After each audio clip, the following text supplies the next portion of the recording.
দিনটা কেমন ভাবে রিয়াক্ট করছে এই যে এই সময়টায়? আসলে বিয়ে হড়বড় করলে ভাঙবো, না হলে ঠিক আছে। বিয়ের দিন ভেবেছিলে? হ্যাঁ হ্যাঁ হ্যাঁ, তাই না?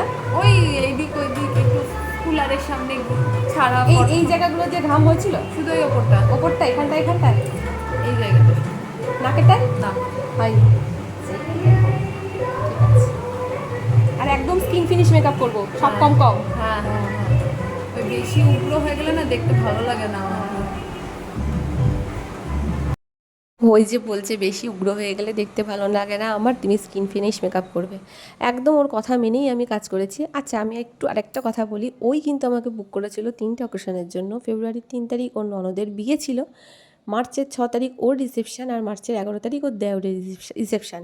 এবার ভাবো একই বাড়িতে 3টে অকেশনের জন্য ও আমাকে দায়িত্ব দিয়েছে, কতটা ভরসার বিশ্বাস জায়গা থেকে আমাকে দায়িত্ব দিয়েছে। কিন্তু প্রথম কাজটাই করতে গিয়ে আমি অনেক প্রবলেমের সম্মুখীন হয়েছিলাম, সেই ভিডিও তোমাদের সাথে আমি আগেই শেয়ার করেছি। মানে ওর ননদ আমার যে ফেব্রুয়ারির 3 তারিখে যেদিন ও আমার কাছে সেজেছে তার ঠিক দুদিন আগে ও পার্লারে গিয়ে ফেসিয়াল করেছে, যার দরুন ওর পুরো মুখ পুড়ে গেছিলো। সেইটা করতে গিয়ে মানে সেই কাজের ফিনিশিং আনতে গিয়ে আমাকে যথেষ্ট আর কি কাঠখড় পোড়াতে হয়েছে, প্রচুর হাইড্রেটিং জিনিস এদিক ওদিক করে মেকআপটা বসাতে আমি মুখে পারছিলামই না ননদকে। পুরো মুখ থেকে মেকআপ উঠে আসছিলো, পুরো ছাল উঠে গেছিলো, মানে মুখের এই স্কিনটা পুরো পুড়ে গেছিলো। আমি দেখো এটা তো কেউ বুঝবে না যে ওর স্কিনের প্রবলেম, যারা সামনে থেকে দেখেছে ওকে আমি মেকআপ শুরু করার আগে, আমি যখন সবাইকে ডেকে দেখিয়েছি তারা একমাত্র জানে।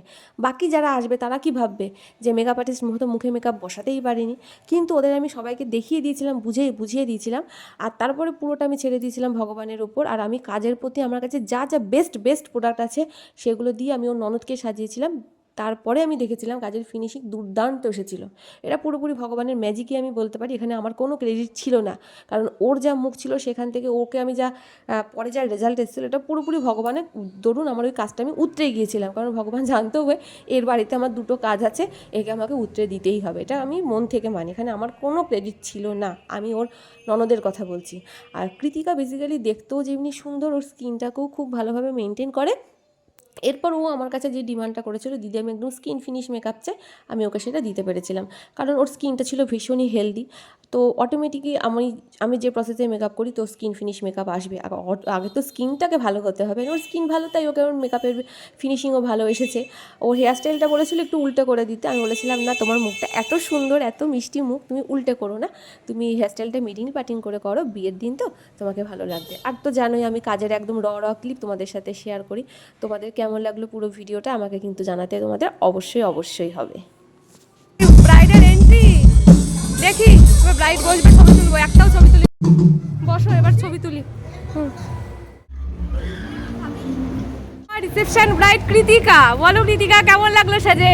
সুন্দর, আমার মনের মতন একদম। যেটা চেয়েছো একদম ওকে, থ্যাংক ইউ। টাকাও আস্তে আস্তে